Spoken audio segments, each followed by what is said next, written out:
Hello audio, this is Rajiv here. I'm here with another tutorial and this time I want to talk about the Smart Tool function over here and how to actually do some editing in Pro Tools.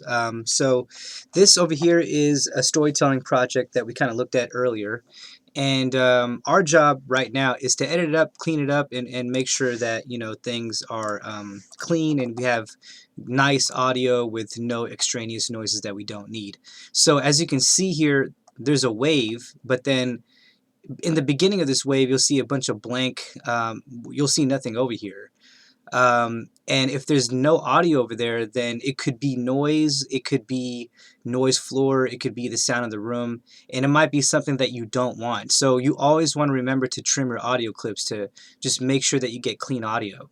So one thing that you could do is use a Smart Tool function. So this is the trimmer over here. So if I use this, it trims, right? This is the cursor. The cursor allows me to select any point of the project that I want, and if I hit the space bar, I can start from that specific point, right here, there, whatever. And then this is the hand, which is called the grabber. I can grab this and move it anywhere I want. So those are the three tools. Now you could use all three tools at once, so you don't have to keep doing your thing here and then go back here and click another tool, go back down, go back up here and click another tool. What you can do is use something called the Smart Tool, which if you click this little space right here, all three of these gets highlighted.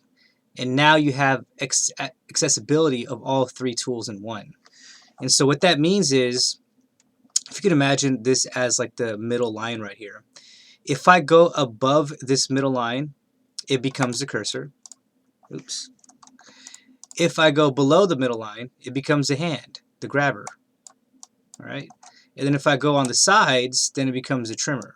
So this way, I don't have to keep going up, choose another tool, go down, and then do my thing, and then go back up, choose another tool. It's just a very quick way to do some audio editing. So now that I have the Smart Tool, I could go in here, and I could just trim this, right? And then if I wanted to add a small fade so you can create smooth audio beginnings, right?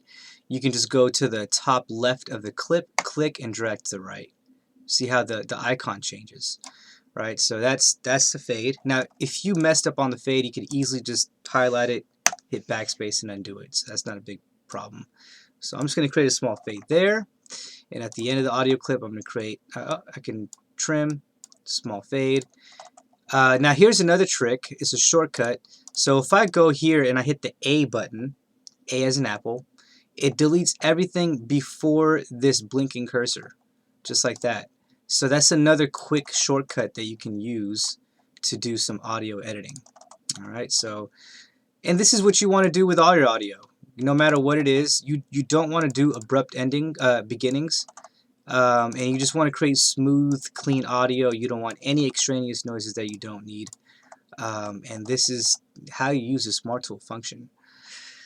Again, I hope this helps, and if there's anything that you need, please feel free to reach out. Okay, take care.